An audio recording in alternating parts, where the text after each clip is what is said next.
golf is really hard. Tournament golf is triple hard. That when things go awry, which they're going to, if the parent shows that they're upset by that or bothered by that, or they want to know what the heck's wrong with you, that's just, that kid's got 0% chance. His self-image, self-esteem is going to be, one wrong word can make him crumble. And I can't tell you how many kids I see with anxiety or hate golf by the time they're, 16. And it usually comes from an environment where it's not okay to screw up.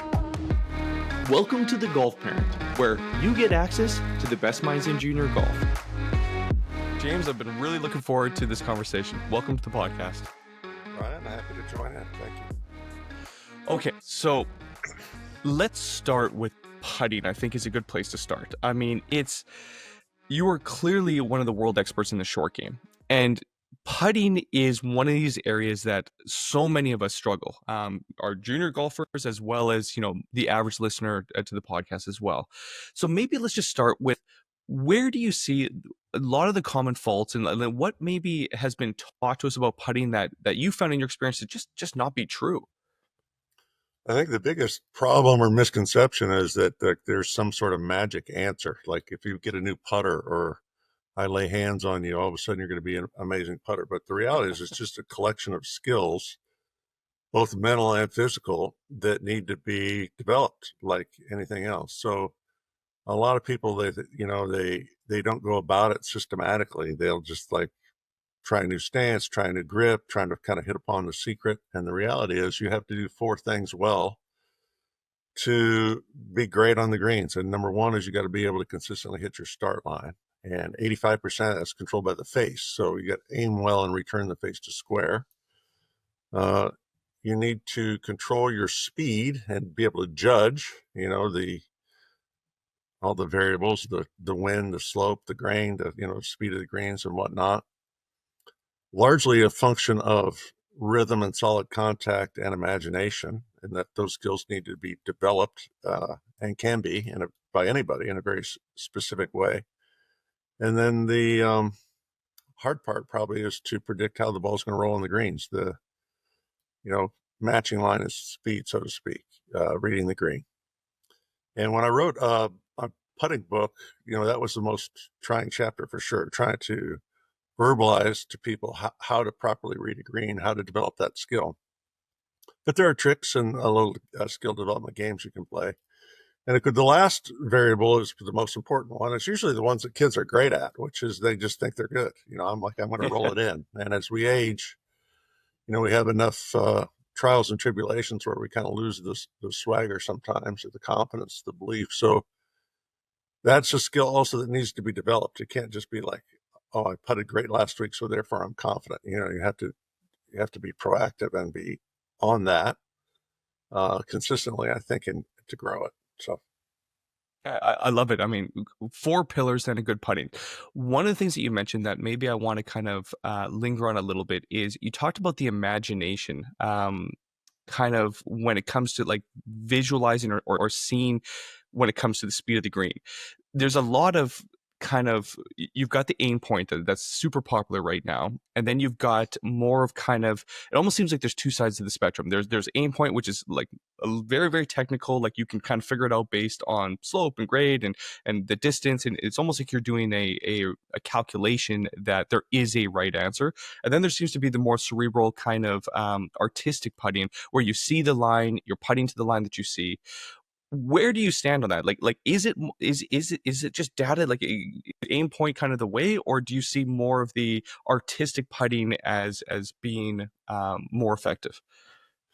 I say the answer is both. The reality is you can be elite at both. And so, for example, I coached Brad Faxon for a few years on the PGA Tour, and he's got a reputation as one of the best ever, right? So there's pure art to that. He could pick a high line and die him in, and he could see a little lower line and control the speed and roll them in, and he could do it on call.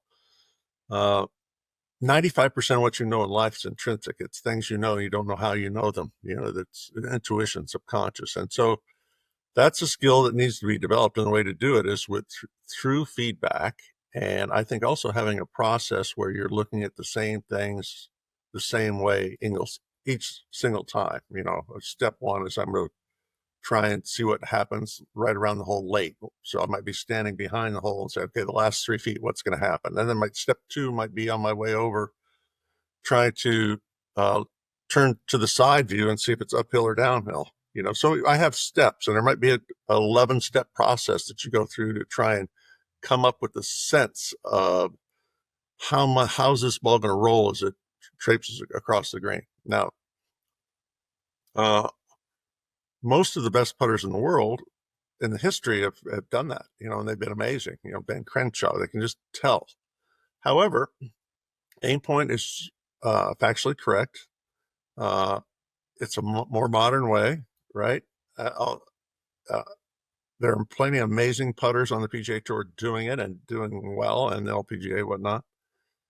But the biggest issue I have with it is that people don't, well, maybe not with it, but with green reading in general, is people typically don't practice it, and it is a critical skill. And, like I said, they're leaving it to chance, thinking if I go out on the green and I putt for hours that I will develop it. Well, that would develop it very slowly. And most of us don't have that luxury of time.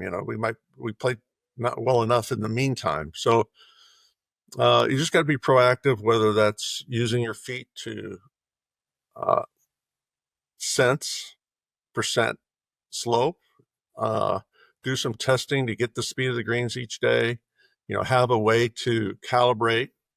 That's a way, and I think it's fine. I've been through it. I understand it. I could teach it. I don't. I kind of teach it the old school way, which is let me show you how to develop that skill and create a process where you can just sense what to do. And I feel like for the most part, that's what great sport is. It's a athletic mindset. It's a see and do mentality. And I think a lot of times, our thinking gets in the way of good sport. And certainly we want to think in the planning stage, which was what Aim Point Express is, and then react, right? So I don't know. I would say the answer is both. You could do either and be elite. It makes sense, and you're talking about process a lot here, which I love, and there seems to okay. So if I was to give you a handful of just fresh, wide-eyed, not a lot of previous experience in golfing, but they're athletes and they're determined they're determined to get better at putting. What would be the process that you would put them through to become great putters? I mean, I know you've got your system, so maybe we can kind of maybe talk a little bit about how do you create a great putter? So the reality is the first step in anything that you do, if you're going to work with me anyway, would be to find your foundational pieces.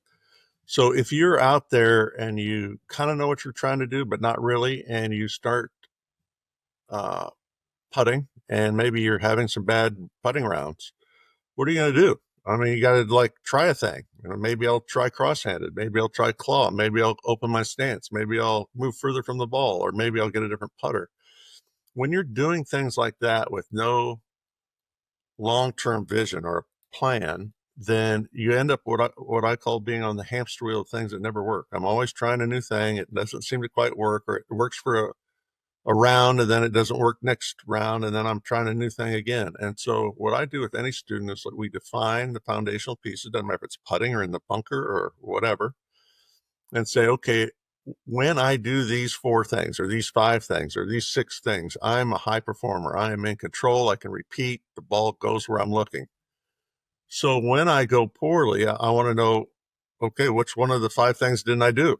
Because I just said when I do them all, then I'm a high performer. And so this becomes playing a little bit more of the long game. It's like, okay, here are the foundations. I'm going to try to get 1% better on each day.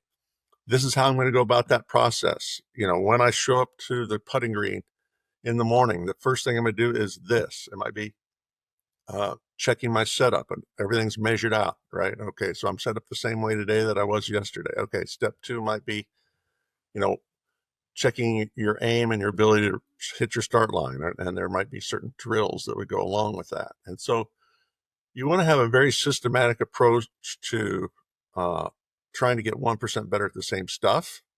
And then once you confirm that that is the case, like, oh, I'm doing what I'm trying to do, then I think that's when you have to give into the athletic, uh, see and do, get lost in the task, reactive kind of mindset. And but the structure and the systematic approach to getting better has to come first before you can turn that other part on. And I think a lot of people get it backwards. They just start off like, oh, maybe we'll just make 3-footers in a circle around the hole.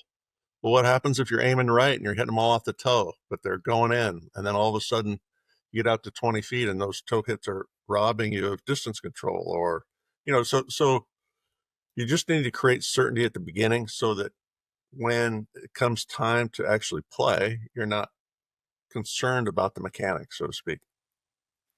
Is that certainty at the beginning, is that universal or is it individual? Like, are there three universal things that, um, like you mentioned, making sure that you can start it on the start line, making sure you're hitting the center of the face. Like, are there certain things that, like, listen, every single Yeah, putter, I don't care who you are, I'm these are sure. things you need to I'm dial in. sure.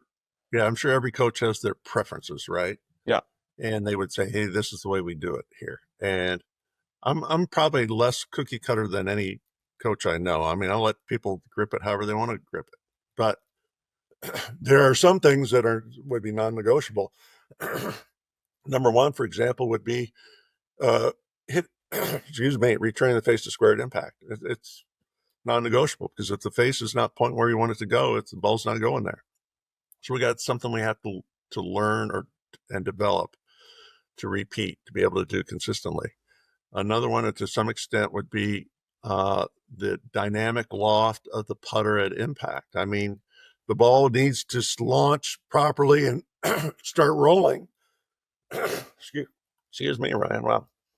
And if let's say you have 3.5 degrees of loft on your putter and the shaft is leaning forward 4 degrees at impact and you're swinging down, that I don't care if the face is square or not, you're not going to putt well. So there are certain launch conditions of the golf ball. So I'd say the physics to some extent of the collision with the putter of the ball are non-negotiable, but the negotiables will be like, okay, if this is what we want to launch the ball straight with the proper height and spin and whatnot, okay, what are we going to do as an individual to make that happen? And that's where, if we had 5 people in the room and we developed that foundational list, all 5 people would have different things on the list. They wouldn't be the same. There would be some commonalities, but you might feel more comfortable feeling X, and this other player can execute better feeling Y. And that's one of the cool things about a coach is you sort through that. And some of this might be based on personality of the player. It might be based on their physical makeup, where they're mobile, where they're strong. And so you got to sort through all that stuff individually. What is your favorite, if you had to pick right now, and this may be like picking your favorite child, so it may be difficult, but what would you say are your top three favorite drills to make someone better at putting? All right. So my favorite drill, actually, I stole from watching Jordan Spieth putt on Tuesdays at the putting green. It would be to, let's say you have most good players putt pretty well inside 5 feet. Most good players, they don't three putt a lot because they have good enough distance control where they can kind of roll it up there. But the difference makers are like 8 to 20 feet, right? Where you're not really supposed to make those. The percentage would be less than 50%. It might be from 20 feet, it might be, 18%. But when you're having your week on those type of putts, that's when you have a really good chance to win. So that's about matching line and speed. So what you do, let's imagine you have, Ryan, I'm coaching you up and you have a 12-footer that breaks left to right, and maybe you'll be aiming your putter 14 inches left of the hole. Okay, so picture this 12-foot putt that's breaking left to right. Gotcha. Somewhere in the middle third of your putt, you take 2 coins and you put them about 3 inches apart, like about a putter head width apart, on the line that the ball will be rolling to as it would travel to the hole. Now that wouldn't be your start line necessarily on a breaking putt. If that gate is out there with, say, 2 coins, I might have to start it at the outside of the high coin to get it to roll through the middle, right? So you follow Hmm. me? Oh yeah. All right. So now you have 5 balls, and I would just literally put a little Sharpie mark on the green, like, okay, this is where I'm going to putt from. I got my gate. I got my ball sitting on my Sharpie mark. And now I have 5 balls where I need to win this game of, I call it 3-hole gate, where you would putt a ball. It has to travel through the gate and go in the hole. All right. You have an experience. Okay, I put this thing through the gate. The speed was pretty good. It misses low. Well, what do you know, Ryan? If the speed was What can going you to gather miss from low, that? then my start line was off. Right. So now I'm going to move the gate up the hill. Right. I move it to a new location, and I put the ball in the same place. And now I reimagine a little higher line, and a higher, maybe a little different front door of the hole. Right. So you get 5 balls to get it through the gate and in the hole. That's how you win a hole. But you get to move the gate. And so learning, if you're just thinking about what learning is, it's an experience, some introspection, like, oh, that's curious. That was high and that was pretty good speed, or that was or whatever. And then an adjustment.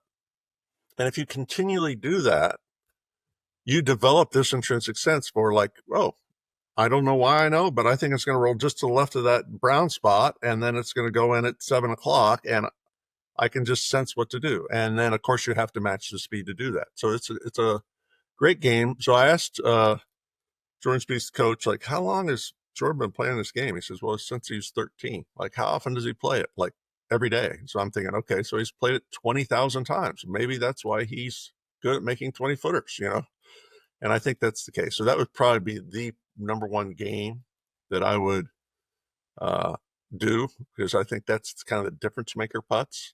But before we get And to the then, next drill, I just have yeah, a question. So, is Jordan normally doing it from 20 feet? Is that kind of the sweet spot, or is oh, it's he just like adjusting the distance? he's adjusted. It's different every time. You go downhill left to right on one, it's a 12-footer. Then you go uphill right to left, and it's a 22-footer. And then he's just constantly creating a scenario where I go, this is what I might face. All right, I got to be able to see my line and match the speed. So let's get feedback, right? And I think it's the secret sauce is not necessarily winning. I mean, obviously you need to be able to do it, but it's playing. You just got to play, because that's how you develop these skills, this intrinsic sense of what to do. All right. And of course, if you did it the other way and you're doing aim point, then you could check yourself. Like, you could create your read, line up your ball. Okay, if I'm aligned it here, it's going to roll over this. And then it's just, so it doesn't matter how you read greens. It's just a great way to go about your business, basically. Hmm. Do you have a speed And drill? then, yeah. So that's the Jordan Spieth drill. So I do another game where we do 10 putts from 3 to 7 feet. I do three different. I have 4 balls in hand. I go 3 different holes, and I'll do a 3-footer, 3-footer, 5-footer, and 7-footer on the first hole, random. Okay, and they go to the next hole, 3-footer, 3-footer, 5-footer, 7-footer, random. Last hole, you got a 3-footer and a 5-footer. Okay, so you have to make 9 out of 10 of these putts. Now you could reduce the number of the 9 to win. You can make it 8 if you're a high school player, or 7 if you're maybe a 10 handicap or whatever. You can set the bar however high or low you want. But for a proper player, they got to make 9 out of 10. So I'll tell you a story. I have a man that works with me for me, Matthew Tipper. He's a great coach, European Coach of the Year last year, and he's lived in London. And he's Coach Adrian Marunk, who's now playing at Live. Okay, so he brings him to Phoenix 5-6 years ago. He's on the Challenge Tour in Europe, and he says, I think I have the yips. I can't make short putts. So I said, okay, we're going to fix the mechanics, which hopefully we did, or improve them would be a better way to say it. And we're going to play this game. And his goal, he said, was, I want to be the best putter in European Ryder Cup history. And I'm thinking, wow, it got me going. So we were doing this game. I said, listen, the Ryder Cup, you're not going to feel like you're feeling right now. You're going to be, heart rate's going to be 120. You're going to be breathing hard. You're going to be nervous. And so we have to prepare you for that if that's truly your goal. So what we're doing, we're going to play this game. Before you hit the 5-footer to win, you got to make the last putt to win, 5-footer to win. You got to pump out 25 push-ups. And now I'm going to give you 20 seconds to calm yourself and roll this in. And for 5 years, every day on the putting green in a tournament, you see him out there pumping out push-ups and making a 5-foot putt. Well, fast forward last year to winning 3 times in Europe. On 2 of those, he had a putt to win on the last hole, which he made. And so the key to confidence and belief, which is that fundamental number four, is your preparation. And most people aren't just willing to do what's required to be great. They're just not. They want to be great. You know, I sound like Nick Saban here, but they're not willing to do what's required to be great, which, is a recipe and frustration, I think, for most everybody, right? So the reality is, if you prepare properly in putting, you have a plan, you follow it, you're trying to get better every day. You can do games like that, or competitions, however you want to call it, to develop skill. And one skill might be staying in the moment, believing you're going to make the tough 5-footer to win, where a lot of people may not feel that way, right? So that would be an example of what I do with putting at any level, really. I mean, unfortunately, sometimes the club players aren't, like I said, willing to do what's required. But I think elite junior golfers would. I think college players would. I know, obviously, the pros, if they're highly motivated, will do it. It is all about the motivation, and you're right that as the average club golfer just doesn't have the time. But it seems like no matter what, these drills are the right way to get a little bit better. Is there something for speed? Because I know that you had mentioned how important speed is. Well, speed is the second most important skill in golf, scoring behind driving, total driving. Long and straight is a win, but you got to putt every hole, and if your distance control's off, you're not making anything, and you're three putting some, and it's non-starter. So uh, I'm a big fan of quantifying a rhythm.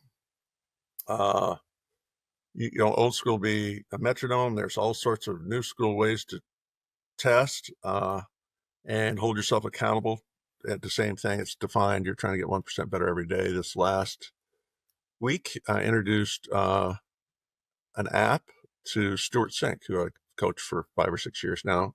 It's called Swing Sound Golf, and has a putting mode and a full swing mode, and it emits an audio cue. Like it's actually a trumpet. It's like, boom, boom. And of course, one sound is the backswing, the next is the through swing. And so the rhythm doesn't change. What changes is the swing length. And there's a lot of benefits to something like that. It can distract your cerebral cortex, which is, making you think too much. It's repeatable. So I can get in rhythm next week and next year and 5 years from now. It can be the same. And then with that foundational piece in place, then you develop games up and down a hill to a certain standard. And the standard needs to be 3 feet or less for sure, because your make percentage inside 3 feet is 99%. And so if you're a tour player at 5 feet, it's 72%. So I don't know about you, but I'm not interested in losing 30% by hitting it 2 feet too far or too short. So I just design games around the rhythm and the accountability to 3 feet or less, basically. You're running late to a tournament, and you only have about 20 minutes on the putting green to kind of warm up before playing. What would you suggest would be an ideal in a short kind of frame to kind of get dialed in? Yeah, well, I mean, you don't need 20 minutes to putt, but let me reframe it. Well, you got 20 minutes to warm up and get to the first tee. Well, the reality is, the first thing you don't want to do is slam a bunch of drivers, because you're already hyped up. You already got adrenaline and all this, all the chemicals that go in your body when you're under stress. You want to do is kind of slow yourself down. So you walk slowly across the parking lot. You might turn on your metronome or this Swing Sound Golf, and you would do some touch putting up and down a hill, just trying to feel flow and rhythm. And then you're better off, just swinging easy for a while. Maybe hit yourself 5 or 10 8-irons, swinging slow, and just take an extra club for a bit, but that's not what people do. So, getting in rhythm and being in the right frame of mind, I think, is important. You don't want to just go, it's not football. You don't lock yourself in a car and turn on AC/DC, right? Yeah. Yeah. Yeah. Um, so you say that, so specifically for putting before the round, you would more focus just on the rhythm of the swing and Yeah. just trying to. Right. So here's the deal. So obviously the goals are different when you're preparing for a tournament versus where you're training to develop skill. So when you're preparing for a tournament, you're just trying to get your mind right. You've already done your practice, so hopefully you've had your round. You've already done your drills the day before. So what you're really trying to do is make sure the green speeds are similar. So you get out your metronome, you go up and down the hill a few times. You would do some few processes, just like, okay, your green reading process I just described, and then you just want to roll in some 3-footers. Just give yourself some confidence and some feel. The reality is, what you do right before doesn't really affect what happens. I always tell my students, listen, what we do today doesn't affect what happens this afternoon or tomorrow. It affects what happens a month from now. We're a month ahead. We're always a month ahead, right? So the reality is you're already prepared for that round, or you should be. It's just about going out there and getting a feel for the greens and not rushing and, getting in a rhythm. It makes so much sense. You're always a month ahead. If the preparation is there, you're just trying to get your mind right. You're not trying, and that is seems to be, especially if you're losing a little bit of confidence or you're nervous, you might try to be working on your game, which obviously that's not Yeah, the or time or you're place to like be doing worried it. about whether you're making or missing. And it's like, no, that ship has sailed. The reality is you got to worry about what your controllables, like the pace of your walk, your breath, your steps in your process. That's what it's performance day. That's what creates performance. It's like if you haven't trained and you're worried about, oh, I'm pushing or pulling, well, then you're screwed anyway. So you shouldn't be worrying about that right before you go out. Let's talk about high performance for a second. You've been around a lot of the best players to have ever played the game. What do you see with their mindset, the way that they view the game, the way that they handle stress, the ups and downs of a tournament? Like, what separates them? What are some of the things you've been able to glean on the mental side that they seem to possess? Right. Well, I think the primary thing is, you talk about performance, you're usually talking about grit, right? Determination over a long period of time. You're talking about perseverance because golf is hard and crap is coming, and no one's immune. So you got to be good at the hard stuff, good at disappointment, good at all. And I think if you measured or viewed how elite players go about their business, number one, they play the long game. It's not like, okay, this afternoon is everything. It's like, no, I'm in this for the next 20 years. If I do the right stuff all the time, I'm going to have my weeks. I'm going to have my moments. And so it's a much more long-term perspective, more long-term plan. And they have that perseverance and that determination over a long period, over the time. A lot of people get motivated for a week, but then it goes away and then they're not doing their work. And then so when you're looking at performance, I think that's probably the number one thing. Having the long view, having a plan that is kind of dedicated to the long view, and that creates less stress in the short term, right? It's not that I'm not trying to win or shoot a bunch under par. Of course I am. But my viewpoint is I'm doing the right stuff every day. I'm going to have my time. So I'm not going to micromanage this shot, or I'm not going to, oh, the ball's going left today. So now I got to change my swing. Now the ball's going right tomorrow. So now I got to change it again. That's just a recipe for disaster. So you just got to get a plan in place and let play the long game. How do so speaking of the long game, how do we get better at chipping using that long game? What do you see that most people are doing wrong, and what would be some advice to get over the yips, to get more confident in chipping? There's a lot of different ways, a lot of confusing information that's out there on the best way to chip. What kind of is your take on that? Yeah, well, you're right. There's everybody has an opinion, right? So you got to just find a coach you believe in and stick with it. But the biggest issue is just a complete lack of understanding of how the club and was designed, how it's used, what the proper turf interaction is, what we want out of the golf ball, and uh, people just don't. Like I said, their foundational pieces aren't defined, or they're operating with bad information. It's kind of the two issues. So they're either tinkering around trying things, or they're working really hard on something that's is not where the physics isn't very good. So as a coach, I've written books. I've put it all out there. You can hate on it or you could love it. It's kind of up to the person. But if you're working with me, it's defined. You got a way to practice it every morning when you show up to make sure you're actually doing what you're trying to do. And then once you do that, then it's about developing skill. So once again, technique is not skill. I have the good mechanics. The ball kind of goes where I'm looking, but I still have to pick the right club. I got to pick a landing spot. I got to determine how much it breaks. So I got teed up into the grain. I got a downslope sitting down. I got to sense how these balls come out. I got to know, uh, if certain lie, is the ball going to spin or is it going to release? So those skills, as well as the mental skills of focus and resilience and those things, ability to stay in the moment. So I got all this stuff to do.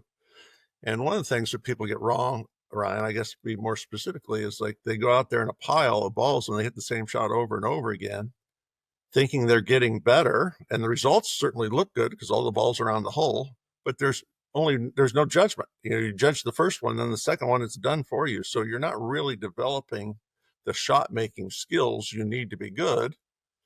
You're getting a one trial of like, what do I do? And then, so what we'll do, I'll just give you like Russell Henley, for example. So he does his warm up, his technical warm up. It takes about 3 to 4 minutes. And then with all the clubs he's going to use, which is 4 different ones, he and his caddy go around the green twice and they hit as many crazy shots as possible to develop touch, field, judgment, focus, shot making skill.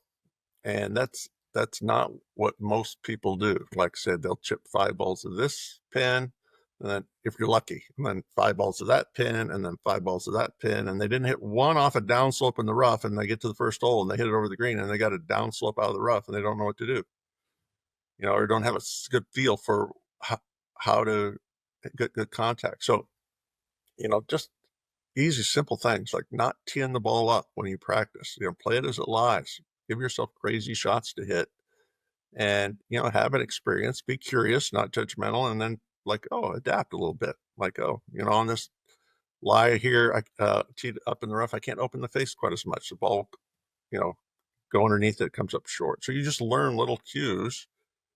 And like I said, most of them are intrinsic. Some of them, I don't know how I learned that, but I'm not going to open the face on this lie. You know. It certainly seems like nothing beats the experience of actually getting out there and doing it. And I've never heard a practice like that because you're describing the way that I practice chipping, and it seems like most people do. You just throw down a bunch of balls, and you do feel like you're getting better, but you've got the cheat sheet. After you've already hit the first one, you Yeah. kind of know what it's going to do. So naturally, it's going to look better. But you're absolutely right that you're not actually getting better. You're just doing the same thing over and over again. Uh, Fantastic. Yeah, the science is so clear. I mean, the studies have been done about what learning is, and what it's a false sense of competency and confidence. It all comes crashing down when you're over the green on a downslope buried in the rough, and you've done none of that. So the results won't be as good when you're practicing more difficult and a wide variety of shots. But the transfer value of that type of training carries over to the golf course at a much higher rate. Okay, so that's rule number 2 for me. 1 was define your foundations. 2 is you got to get value from your training time, and most people don't know what to do to get value. And so that Jordan Spieth game would be an example of, getting value. Distance control games would be an example of getting value. So, If you had to pick 3 players right now on tour that you just love watching them chip, either you've worked with them or you haven't, but just who's got a really good chipping motion that somebody could model. yeah. Well, I was with Russell Henley last week at BMW, and he has such beautiful flow and rhythm to his motion, and he's got great instincts. So he'd be on my list. Honor Lahiri is plays at Live, and his imagination and his ability to control his trajectory is unparalleled. He could hit the ball, straight up and hit the ceiling, or he could really do anything. And he's got and done it under stress. So it's just so impressive. And let's see, on the Champions Tour, Tom Pernice was my first professional client. Now, I mean, lots of young people probably don't know who he is. When you're 66, you're still playing professional golf, but his wedge play around the green, I think if you look at the history of the last 20 years, has probably been better than any other player ever. He's not a star probably, so a lot of people don't know who he is, but one year in the Champions Tour, he had up and in out of the bunker was 77%, which is it's nuts, right? So, and it is equally as amazing as that is, he just chipping in all the time. So he or Steve Stricker, I would say, of that era are the two best. And then I sure like Russell's current ability as well as Honorable.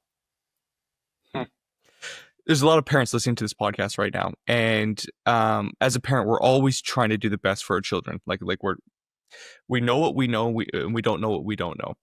Based on your experience being around the game and seeing a lot of, kids coming up and just you've seen it all.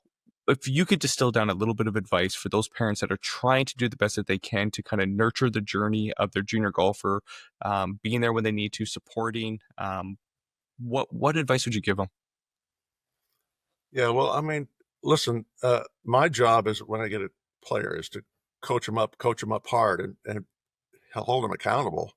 Certainly a parent can do that a little bit as far as accountability because they may be investing quite a few dollars in this, this goal of college golf or whatever it may happen to be. But you can't have everybody in their inner circle kicking their ass. Somebody's got to love them up. And so typically you want the coach to do the butt kicking and you want the parents to be, show some support regardless of what happens. I'm going to love you no matter what. As long as you're working hard and trying your best, I'm all in. And you got to understand that having poor moments is a natural part of having great ones.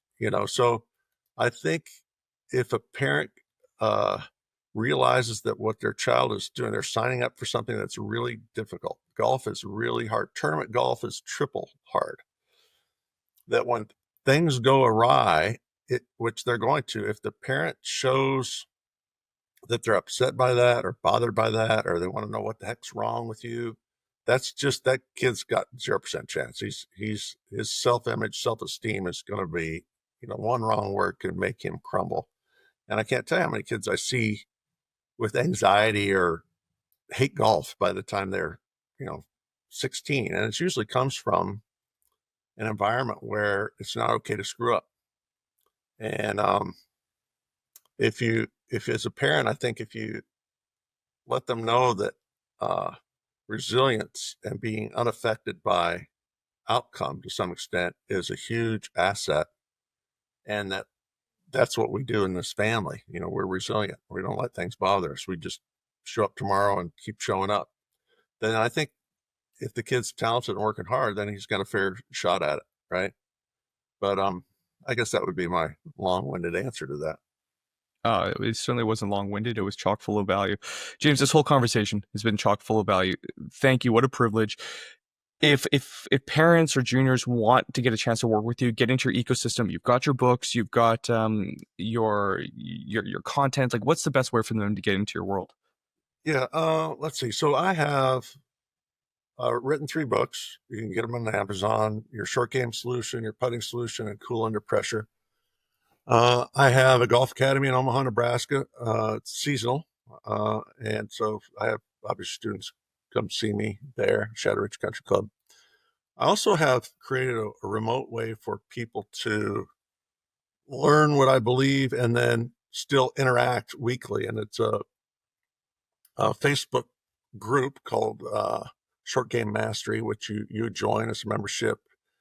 And you would get the videos on putting, like, okay, here are the 14 things we need to do in putting, and they'd be in order. And then if you're not quite getting it when you're on your own, you could take video and submit it and ask questions. And I do like a weekly Facebook Live with those members. So that's probably the easiest way. If you're not willing to travel to Omaha and you want to see what I do, there'd be Short Game Master. Beautiful. James, again, thank you so much for your time. All right. Thanks, Ryan. Appreciate being on.